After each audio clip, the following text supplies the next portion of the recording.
নমস্কার সকলকে, Mithu's kitchen official চ্যানেলে আপনাদের সকলকে স্বাগত জানাই। আশা করি আপনারা যেখান থেকে আমার এই ভিডিওটি দেখছেন আপনারা সকলেই ভালো আছেন এবং সুস্থ আছেন। আজকে আপনাদের সাথে শেয়ার করে নেব বেগুন সুন্দরের রেসিপি। গরম ভাতের সাথে খেতে ভীষণ ভালো লাগে। অনেকেই এই রেসিপিটির কথা জানেন, অনেকেই হয়তো জানেন না। তাই ভাবলাম আজকে আপনাদের সাথে আমি এই রেসিপিটি কীভাবে বানিয়ে থাকি তার একটি ভিডিও আপনাদের সাথে শেয়ার করে নিই। তার জন্য প্রথমেই মিক্সিং জারের মধ্যে এখানে আমি কালো সর্ষে আর হলদে সর্ষে মানে যেটা রাই সর্ষে সেটা আমি এক চামচ করে নিয়ে নিয়েছি। এরপরে 3 চামচ এখানে আমি পোস্ত দিয়েছি। পোস্ত দেওয়ার পরে আমি এখানে 2 চামচের মতো মানে 7-8টা মতো আমি এখানে কাজু বাদাম দিয়েছি। কাজু বাদামটা দেওয়ার পরে কিন্তু আমি এখানে 4টে কাঁচা লঙ্কা দিয়েছি। ঝাল যে যেমন পছন্দ করেন সেই পরিমাণ এখানে কাঁচা লঙ্কার ব্যবহার করবেন। কম ঝাল যদি পছন্দ করেন তাহলে এখানে কম কাঁচা লঙ্কার ব্যবহার করবেন।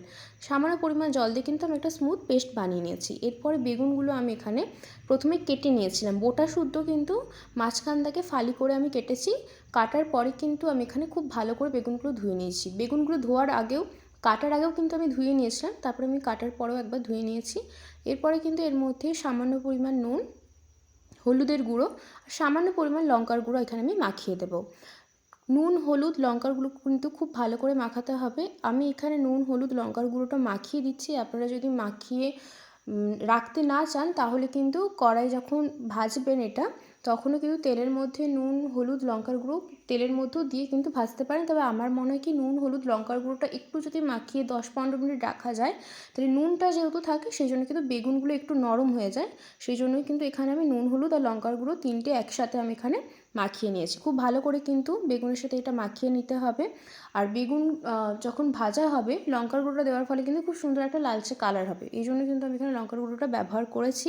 সামান্য পরিমাণ দিয়েছি কারণ হচ্ছে আমাদের মশলার বাটার মধ্যে আমি কাঁচা লঙ্কা দিয়েছিলাম।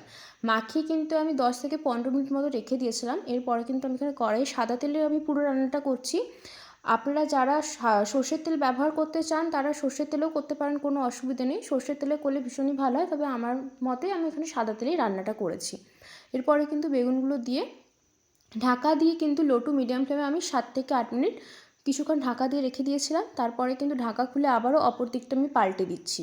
ঢাকা দিয়ে দিয়ে রান্না করলে কী হবে, বেগুনগুলো খুব তাড়াতাড়ি সেদ্ধ হয়ে যাবে এবং ভাজাটাও খুব তাড়াতাড়ি হয়ে যাবে। নাহলে কী হবে, যদি গ্যাসের ফ্লেমটা হাইয়ে থাকে তাহলে হচ্ছে বেগুনটা ভেতর থেকে সেদ্ধ হবে না, বাইরেটা কিন্তু পুড়ে যাবে, তাতে বেগুনটা খেতে টেস্ট লাগবে না। সেই জন্য কিন্তু আমি এখানে ঢাকা দিয়ে দিয়ে মোটামুটি আমার এই এক একটা ব্যাচে আমি 3টে করে বেগুন ভেজেছি। আমার 10-15 মিনিট মতো সময় লেগেছে বেগুনটা ভাজতে লো টু মিডিয়াম ফ্লেমে। লো টু মিডিয়াম ফ্লেমেই ভাজবেন, এতে কী হবে বেগুনটা খুব ভালোভাবে মুচমুচে হয়ে ভাজা হবে। আমি কিন্তু এখানে এই পাত্রের মধ্যে বেগুনগুলো ভাজা হয়ে গিয়েছে। আমি বেগুনগুলো এখানে তুলে নিচ্ছি। এরপরে যে বাকি যেগুলো রয়েছে সেগুলো কিন্তু একই পদ্ধতিতে আমি এখানে ভেজে নেব। বেগুন ভাজতে যে খুব একটা বেশি আমি এখানে তেলের ব্যবহার করেছি এমনটাও না। অনেকেই মনে করেন যে বেগুন ভাজতে খুব ভীষণ তেল লাগে, কিন্তু এমনটাও না। যদি ঢাকা দিয়ে দিয়ে ভাজা হয় তাহলে কিন্তু অল্প তেলেও বেগুন খুব ভালোভাবে ভাজা হয়ে যায়। বেগুন ভাজতে কিন্তু সাধারণত তেলের একটু বেশি প্রয়োজন হয়, তবে যদি আপনারা এরকম সময় হাতে নিয়ে ভাজেন তাহলে কিন্তু বেগুনটা অল্প তেলেও ভাজা হয়। আমি যেমন এখানে খুব একটা বেশি কিন্তু তেলের ব্যবহার করিনি। প্রথমে যেই তেলটা দিয়েছিলাম তাতেই কিন্তু আমি সমস্ত বেগুনগুলো ভেজেছি, আর পরে কিন্তু আমি কোনো তেল দিইনি এখানে। এরপরে কিন্তু আমি এখানে ঢাকা দিয়ে কিছুক্ষণ ভেজে নিলাম। তারপরে কিন্তু আবার ঢাকা খুলে অপর দিকটা পাল্টে দিচ্ছি। আমাদের কিন্তু এটাও ভাজা হয়ে গিয়েছে। এভাবে কিন্তু আমি এখানে বেগুনগুলো ভেজে নিয়েছি। দেখতেই পাচ্ছেন খুব সুন্দর একটা কালার হয়েছে, যেহেতু আমি এখানে সামান্য পরিমাণ লঙ্কার গুঁড়ো ব্যবহার করেছিলাম, একটু লালচে লালচে হয়েছে দেখতে, সেই জন্য কিন্তু আমি এখানে লঙ্কার গুঁড়োটা দিয়েছিলাম। আমার কিন্তু বেগুনগুলো ভাজা হয়ে গিয়েছে, এরপর আমি তুলে নিচ্ছি। তারপরে কিন্তু আমি এখানে বেগুন ভাজা তেলের মধ্যে আর কিন্তু কোনো প্রকার তেল এখানে দিইনি, ওই তেলের মধ্যেই পুরো রান্নাটা করব।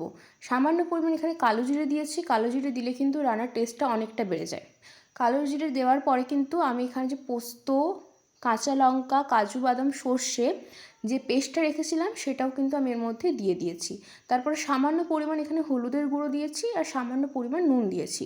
এরপরে কিন্তু খুব ভালো করে এখানে মিশিয়ে নিচ্ছি মশলাটার সাথে। মশলাটা কিন্তু খুব ভালো করে কষাতে হবে।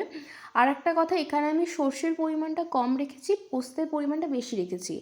আপনারা যদি সর্ষের ঝাঁঝটা পছন্দ করেন তাহলে কিন্তু সর্ষের পরিমাণ বেশি রাখতে পারেন, পোস্তের পরিমাণ কম রাখতে পারেন, তাতেও কোনো ব্যাপার না। তবে আমি যেহেতু পার্সোনালি সর্ষের ঝাঁঝ খুব একটা পছন্দ করি না, সেই জন্য কিন্তু এখানে পোস্তের পরিমাণটা বেশি রেখেছি।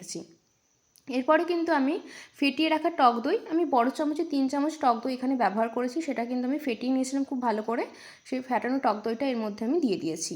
দেওয়ার পরে কিন্তু খুব ভালো করে মিশিয়ে নিতে হবে। যখন একটু ফুটতে শুরু করবে তখন কিন্তু এখানে আমি মিক্সিং জার ধোয়া জলটা দিয়ে দেবো।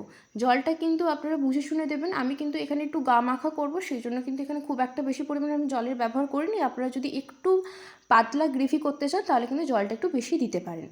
এরপরে জলটা দেওয়ার পরে কিন্তু খুব ভালো করে মিশিয়ে নিতে হবে যতক্ষণ না অবধি এটা ফুটে আসছে।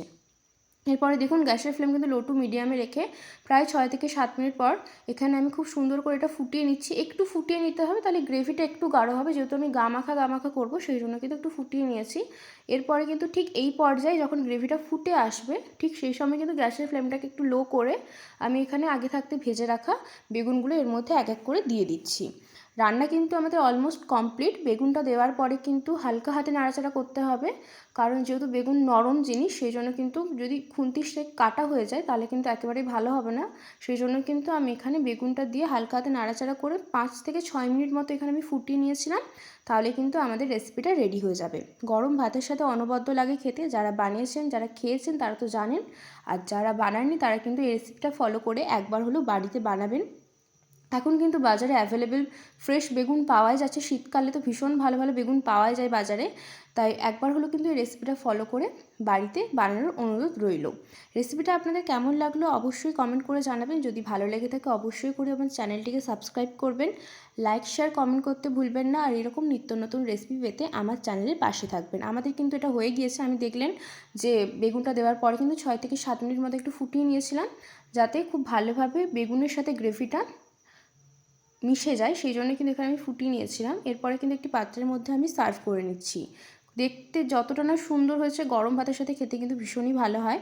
রেসিপিটা কেমন লাগলো কমেন্ট করে জানাতে কিন্তু ভুলবেন না। আর অবশ্যই করে কিন্তু এই শীতের সিজনে বাড়িতে একবার হলে বেগুন সুন্দরী রেসিপিটা বানিয়ে দেখবেন।